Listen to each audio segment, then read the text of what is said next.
What are the fruits of your labor? What is it you want to come from your business?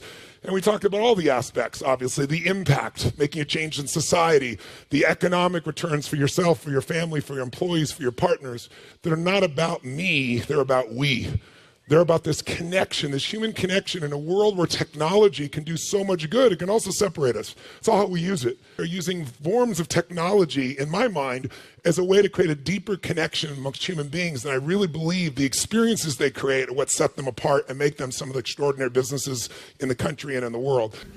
The difference in people, the difference in performance, the difference in the final result, the outcome, is it usually dependent upon skill? Is that what makes one person better than another, yes or no?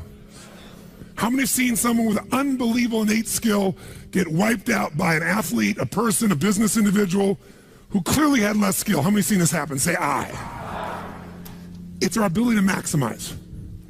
We said on day one, leaders are what transform organizations. You want to grow this company, you want to transform this company, leaders do it. A leader doesn't mean everybody else follows you. It just means that you have a higher what? A higher standard than anybody else does. What'll make you the leader is when you have a higher expectation, not of other people. Anybody can do that. Of whom? Of yourself. So if you want to know what does it take to take things to the highest level, what's going to take to change my business permanently, not temporary, you can go home and you can install some of these strategies, skills, tactics, tools, insights, and see a significant change. But if that change is going to be a lasting company of value that keeps growing, then the things you've learned here have to become the standard for your organization, not something you did for a period of time. Whenever you look at somebody and say, why are they more successful than anybody else? It's always because of step one, they've raised their standard. If you go back home and you want to change your life in any way, personally, professionally, or your company, as boring as it sounds, as stupid as it ain't it sounds, you might say, I spent all this time, this energy, this money, and you're going to tell me to raise my standards? Yes. Because even though that's not sexy, it is the only thing that creates lasting change. You can go on a diet and you can lose weight, but what will that person eventually do? They'll go where? Back, unless they raise their standard. Now that sounds so trite and stupid and positive thinky or old school. But the truth is, it's the truth. So maybe I can language it in a way that's more compelling to you or more simple. What does it mean when we say raise our standards? It means you turn your shoulds into musts. The difference in people is that they turn their shoulds into musts. The things that you used to say I should do, you do your shoulds when it's convenient, when it's comfortable, when it goes your way. But when something is a must, not to other people, but a must to you, do you find the way to get it done, yes or no? So the difference in people is what's their must, or another word for that is what's their standard. Every person in this room right now, our bodies are a reflection of our physical standards. They are not a reflection of our desires. Most people have a desire for more energy or a better body or a stronger body or a more fit body. We don't get our goals, we get our musts. The ones that are the musts become how you are. And guess what? It shows up in your rituals. When it's a must, you have different rituals, different things you do consistently when you must have your body a certain way than you should or you'd like to or you ought to. How many follow what I'm talking about here? Say aye. So whether we want it or not, the only way to change your body long term is change what the must is for you. Now, I'm not telling you what it should be. Who the hell am I? I'm just saying maybe it's time for you to take a look. Because many times you set the standard a long time ago, or you lost the standard completely because most of us base our standards by our environment. Who you spend time with is who you tend to become. So if everybody around you is gaining a little weight, or everybody around you is, constantly tired, after a while, even if you had high energy, you don't want to make fun of them or tease them or make them feel bad. So gradually, subconsciously, you lower your own standard just a little bit. And that little bit is that old metaphor, overused but true. You take a frog and put him in boiling water, what's it going to do? Jump right out. But if you put him in and turn the water up real slowly, over time, it'll boil to death. That's most people's lives, isn't it? And it's usually because you haven't remembered the power of who you spend time with. Who you spend time with is who you become. So one of the things that's great about this 5 days is you found people from all over the world who are all absolutely committed to go day and night and day, literally, sometimes with food, sometimes without, but whose standard was, I am here to maximize who I am, what I'm about, what I'm going to take home, what I'm going to create. That raises your game. Remember, play against somebody you're better than, your skill's going to go down. Play against somebody better than you, just to stay on the court, the game has to go up. Want to change your life? Raise your standard. Want to raise your standard the most? Get around where it's better. Surround yourself with people playing the game much higher than you are. So just to be around them, your game has to rise. That's part of what we try to do. When we come into a company, we create that by raising the standard amongst them. Or you got to do it by yourself, but you got to do it. How many agree with me on this? Say I. And it starts with whom? It starts with us. So raise the standard. I remember when I met Michael Jordan for the first time, and it was while he was still with the Bulls. And I asked him, I got a chance to do some coaching a bunch of people, and I think I introduced him because of this. And I said, Michael, I said, how is it you do this? I mean, you're the best that's ever lived at this stage. Got to ask the same question of Wayne Gretzky. And interesting, Wayne Gretzky, I had read someplace and he gave me the same answer. I asked him the same thing. You're not the fastest. You're not the strongest. You're not, you don't, how is it you're the great one when you're not the fastest, the strongest, the quickest? And he said, well, Tony, I appreciate the compliment, but he said, I think one of my advantages is most people skate to where the puck is, and I skate to where the puck is going. The power of what? Anticipation. He knows the pattern. With Jordan, his standard was, I asked him, he said, Tony, everybody, I said, what makes you the best? Is it natural ability? Is it talent? Is it skill? Is it God-given? Is it strategy? What is it? And he said, Tony, I think I can say this to you without it sounding like hyperbole. He said, I have got unbelievable natural skills. But he said, study my history and you'll know why I am who I am. I did not make the high school varsity team when I was a sophomore in school. High school, I got cut. He said, I had a lot of natural talent, but the greatest gift of my life was a coach who said, you're not on the team. And I looked at him and I laughed at him. I said, you got to put me on the team. I'm the most talented guy out there. He said, no, you're not. He said, you have a lot of natural talent, but you have no heart, no absolute commitment, no real drive. You're not on my team. And it just crushed him. And finally he negotiated and he said, look, you want to be on my team next year? Simple. Meet me every morning before school for a one-on-one practice, and I'll take this raw talent and I'll teach you discipline. I'll show you how to raise your standard. And if you show up the whole year, I'll guarantee you a spot next year. And if you don't, probably the same outcome's going to happen when you try out next year.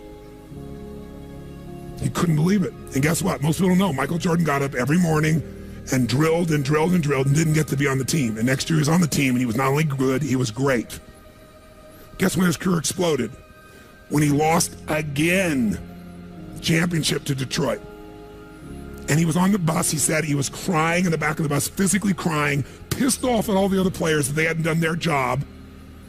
And something inside of him snapped and realized, crying, whining, blaming everybody else is not the problem.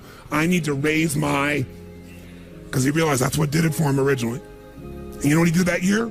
He lifted weights like never in his entire life. He decided he was going to dominate every person, every floor, every place, every spot in the country. He's going to be stronger than anybody. He practiced like he'd never practiced in his life. And oh, by the way, he won how many NBA championships? How many in a row? 3. Retired, came back and won how many in a row? 3. Never anybody in history would even dream of such a thing, especially after retirement. That's the power of raising your standard. But guess who he competes with? Michael told me one time, he goes, Tony, if I competed with other people, I wouldn't be who I am. He said, my competition is with the best I can be. They're trying to compete with me. That's why I beat them. Because they're competing with where I am. But I'm competing with where I can be. Think about that mindset. Think how your life would be different if you raised the standard of what you expected from yourself, not your people, yourself, to that level, how things could shift. It's all about changing your shoulds to musts. It's all about going back and saying, this is how it's going to be. It's like when Gary Vee was here and guys were saying, man, I'm working so hard, man. I work from 9 to 6. He goes, yeah, what are you doing from 8 to 2?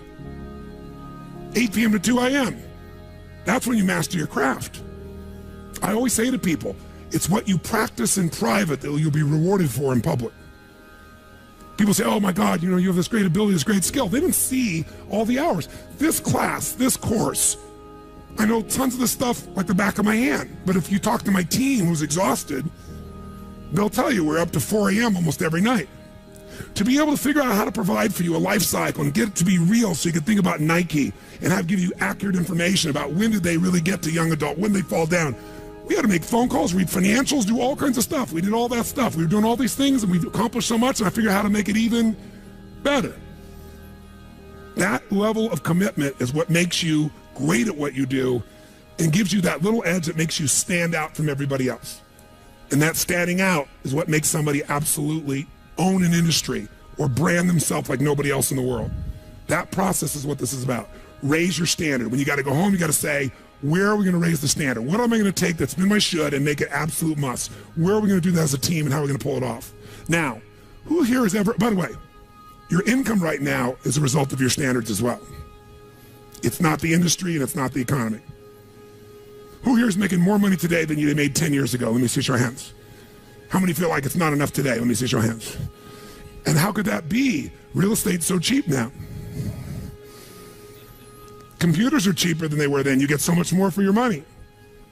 Because once you achieve a level, who knows what happens? You immediately, you close the gap, you create a new gap. That's because that's what makes us grow. Who's willing to go back to where you were 10 years ago? Not many. Some of you would be, because it's gotten worse in the last 10 years for you. But the majority, there's no way. See, once you're fortunate enough, if you don't like cleaning house, once you're fortunate enough to have somebody clean your toilets, you will not be doing that again, unless you like that. You'll find somebody who loves cleaning toilets and you will pay them handsomely. Because now to go back and do that, once you've had the privilege of not having to do that, it's a different game. It's a gross metaphor, but who gets what I'm talking about here? Say I. Once you have a must, you find a way to get to it. Every one of you in this room is earning what you must earn, not a dime more. Don't get me wrong, you might have big goals, big desires, but it's not a must for you. Because even when the economy crunches, if it's a must, you will find the way. How many agree with me on this? Say I. See, when it was a must for me to get at one level, I did. I remember it was a must for me to finally make $1 million a year. I had my son Jarek going to be born. I swore I would never have a child unless I was financially set, and I wasn't financially set, and he was on his way. I went from $38,000 a year to making $1 million a year in the next 12 months. That was all BS. In my head, I thought all my growing up, all the pain was because my parents fought because there was no money. They would have fought anyway. Because I believed that, though, I raised the standard, made it happen. And then I made $1 million a year for 7 straight years. Even though I built 5 more companies, even though I was helping more people, I made the same amount of money. Guess why? That was my must. At some level above that, seemed greedy. Now, it wasn't like I had this incredible lifestyle. I owned a magical home. I had this place called the Del Mar Castle overlooking the ocean in Del Mar, California. But I was on the road, staying at the Ramada Inn in Milwaukee with shag carpeting and smelly, dead animals on the wall on my birthday. And my maid, she's back at home in the castle going, "Oh, Mr. Robbins, happy birthday. Oh, I can't help thanking you. It's so wonderful. Oh, Mr. Robbins, it's so beautiful here. I was sitting out in the jacuzzi overlooking the ocean. Oh, yes. Oh, I've lost 22 pounds. I can't tell you. It's been so amazing. I get on your Stairmaster and I watch Oprah. I love your gym, Mr. Robbins." And I'm thinking, she's got a multi-million-dollar lifestyle. How many can relate to this in some way, right? So I went from 38,000 to $1 million because I changed my income. It became an absolute what? It was nothing about money. It was about growing. Because I knew to make more, I'd have to help more people. I'd have to expand. And I came with this goal. I wanted to feed all the people in San Diego that were homeless. First, my goal was 1/3 of the homeless people. And then my goal was everybody. I said, if I can go from 38,000 to $1 million, I should be able to go from $1 million to $3 million in 3 years. And I did it in 12 months. I found the why. I found the reasons. I got a different RPM. But it became a must for me, not a should. You're meeting your must, my friends. Maybe it's time to change your must. Some people's must is to survive. Some people's must is to be okay. Some people's must is to have freedom. Some people's must is to have more than they could possibly spend. Some people's must is take care of everybody around them. Whatever your must is, you're going to get it. When you leave here, get clear on your must. Or raise your what? Step 2, real fast. I'm going to do it real fast. Who here's ever raised the standard and you get out there and you go, I'm going to go do this, and I'm committed. I'm going to change this. I'm going to make that happen. I'm going to lose 50 pounds. I'm going to take my company to the next level. And you're all excited. And then all of a sudden this voice in your head goes, who are you kidding? Who's ever had one of these? Raise your hand. Say I. So once you raise your standard, you got to get certainty behind it. You can sustain it. And that means you got to change your limiting beliefs. You got to change your limiting beliefs. And who has limiting beliefs, by the way? Who? Everyone does. So you got to become aware of it and you got to destroy it. Now, how to do that? Honestly, if you've been to the UPW, you know how. If you haven't, come join me in San Jose or someplace else. And who has limiting beliefs, by the way? Who? Everyone does. So you got to become aware of it and you got to destroy it. Now, how to do that? Honestly, if you've been to the UPW, you know how. If you haven't, come join me in San Jose or someplace else and come through the experience. When you change your limiting belief, everything changes. Because as you believe, so is it done unto you. If you believe you're right, or you believe you're wrong, you're right. Because whatever you're certain about, you find a way to support it. I always teach people to exercise. Try this. And if you know it, do it fresh. Look in this room real fast for everything that's brown in this room. I'm going to give you a test. What's brown? Quick. Look for brown, look for brown, look for brown. Brown hair, brown clothing, brown. Close your eyes. Tell me everything you saw in this room that's red. Raise your hand if you see more brown in your head than red and say I. Open your eyes. Now look for red. Look for red. Look for red. Look for red. Look for red. Look for red. Look everywhere for red. Look for red. Raise your hand if you found more red this time. Raise your hand and say I. Why? Because you're looking for it. Because whatever you focus on, you'll find. In fact, you'll find stuff that's not there. How many saw beige, called it brown just to feel successful? How many saw burgundy, called it red just to feel successful? See, once you believe something is a certain way, out of your need for certainty, you'll change things to meet that belief. Let me show you in 2 seconds flat why the rich get richer and the poor get poorer. I call it the success cycle, real fast. Draw yourself 4 squares, put them up on the screen here. You'll see, as I do this, take a quick look. You'll notice you've got the word potential up in the left-hand square. Up in the right-hand square is the word action. Bottom right is the word results. Bottom left is the word belief, or another word for that would be a sense of certainty. Potential, action, belief, results. And notice there's arrows in a clockwise fashion where they just keep feeding each other over and over and over again. So again, it's potential, action, results, belief, or another word for that would be certainty. Now, do you ever notice how rich people tend to get richer and poor people to get poorer? And I don't just mean rich in financial terms. I mean people that are rich emotionally. Do you ever notice how happy people tend to get happier? And depressed people tend to get more depressed? How many found this to be true? Say I. It's because the power of momentum and what I'm about to show you. So let me show you something here. What's the potential of any human being? You tell me, quick. Unlimited. Do most people's results reflect that true potential? Yes or no? No way. Why? Because most people aren't taking enough what? But is it possible to take a lot of action and still get lousy results? What if you got a salesman that works for you and they walk out and they knock on 100 doors and they say, you wouldn't want to buy anything from me, would you? Or they don't say that verbally, but they say it non-verbally. Is that going to affect their results? Yes or no? So it's not enough even to take enough action, because when we believe it's not going to work or we're uncertain, does that affect how much of our potential we tap? Yes or no? See, if you don't think it's going to work, you're not going to put out a bunch of your energy when you think it's going to fail. And by the way, when you're not sure, you tap little potential. Do you take little or a lot of action? When you're not sure, when you think it's not going to work, you take massive action or little action? Now, when you take little potential with little action, what kind of results do you get? Little lousy results. And when you get lousy results, what does that do to your belief? You go, see, I told you it wasn't going to work. Told you it was a waste of time. And then, by the way, when you have less belief, how much more potential do you take? More or less? If it's possible, you tap less potential, more or less action. Less. And what happens to your results? They get even what? And now they got worse results. What does that do to your belief?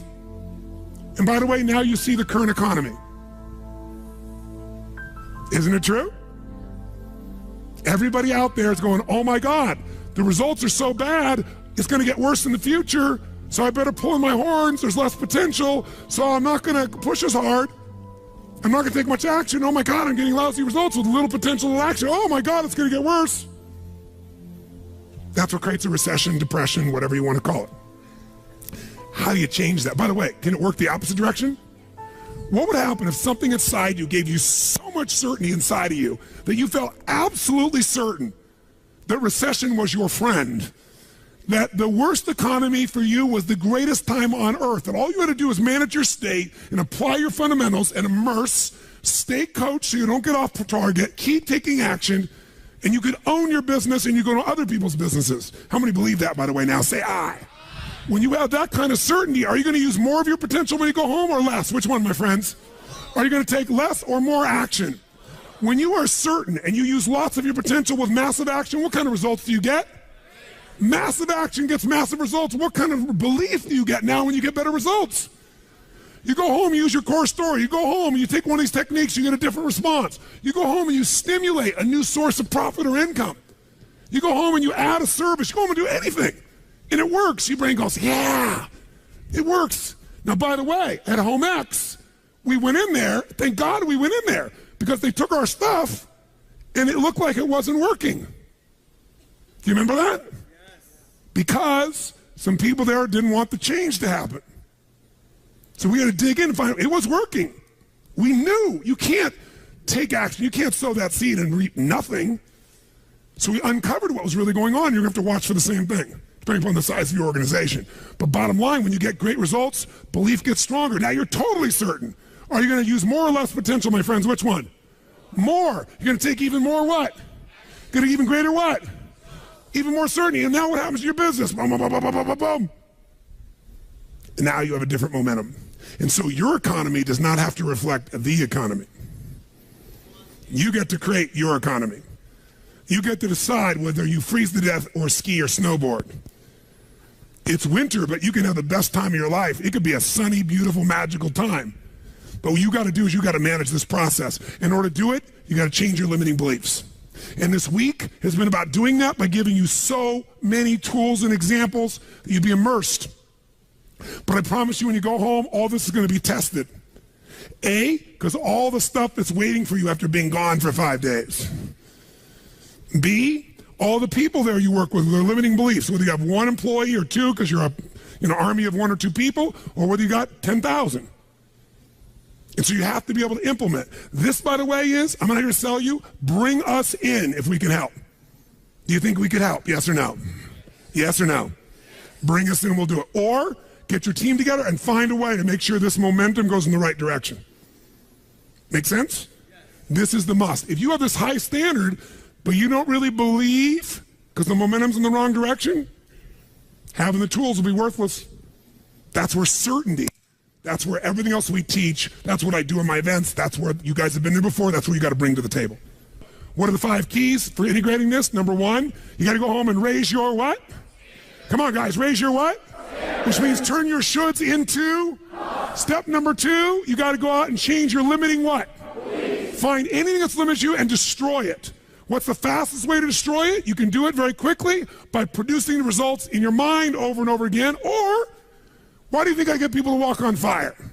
Because they think it's impossible. When they walk in this fire, mentally you might say, oh, I can do it. But when they get in front of that fire and it's 2,000 degrees burning hot coals, it gets their full attention. And suddenly they have a state change. And when you get yourself in a state where you can storm through fire, it's not about fire walking. The state you're in to get yourself to walk across fire is the metaphor for anything that used to stop you, the fire of your life. And by the way, when you cross fire and you're on the other side doing something you once thought was difficult or impossible, it's that easy, your brain goes, what else can I do that I thought was impossible? It's unbelievable. It's not intellectual, it's emotional. Plus, after fire walking, cold calling is not a problem. You get the idea, ladies and gentlemen? All right? So what we're really talking about here is changing your beliefs. Now, here's the 3rd key. If you're going to get maximum results, you got to model what works. We brought you for 5 days and nights here, models of what works. Go back and get them. Now, here's where the challenge is. How many got tons to do in your normal list of things to do when you go home? How many got a lot to do? Say aye. How many have a lot of outcomes you got to go after? Say aye. How many have the same amount of time you had before? Say aye. So in your business, if you need something to get done, you get it done because it's an absolute what? Or you hire someone to get it done. Hire us, hire someone else, get somebody inside. But are these things you're going home with musts or shoulds? Which one? Do whatever it takes. You say, I don't have the money. You don't have the money not to. Forget us. Hire somebody as an individual who knows what they're doing and put them in there. Leverage yourself. The only way you're going to get the game bigger is by taking a little bit of what, my friends? Risk, but that means get yourself some resources. Be resourceful enough to get the resources. What's great about this? What is this opening? What is this creating? What's possible? What have I not seen? This is going to make me see. What have I learned from this? What can I learn from this? What am I willing to do to still have it the way I want it? That's the fourth step. You intensify, and you innovate. And then there's the final fifth step. And that fifth step's really simple, my friends. And that is step up and give. Step up and give more than anyone else could possibly expect. The ultimate transformation happens when you stop trying to get and you start to give. Whenever you're at your best, you're giving. I remember so vividly driving in my car, my Volkswagen Bug, and I was struggling, and I was 19 years old. I was driving on a freeway in San Gabriel Valley, the 210 freeway, I'll never forget. And it's midnight, and I'm frustrated, and I felt like I tried everything, and I had these big hits, like the one you just saw, and nothing was going my way, and I was frustrated, and I kept thinking, how come I'm not getting what I want? And all of a sudden, it just hit me on the freeway. I pulled over the side, it was almost midnight, no cars really around, grabbed my journal, and I wrote, and I still have the journal to this day from when I was 19 years old, full page, and I wrote, "The secret to living is giving." And I realized why I wasn't doing well. Because I all focused about what I wasn't getting. I was not focused on what I was not giving. And the whole game changed.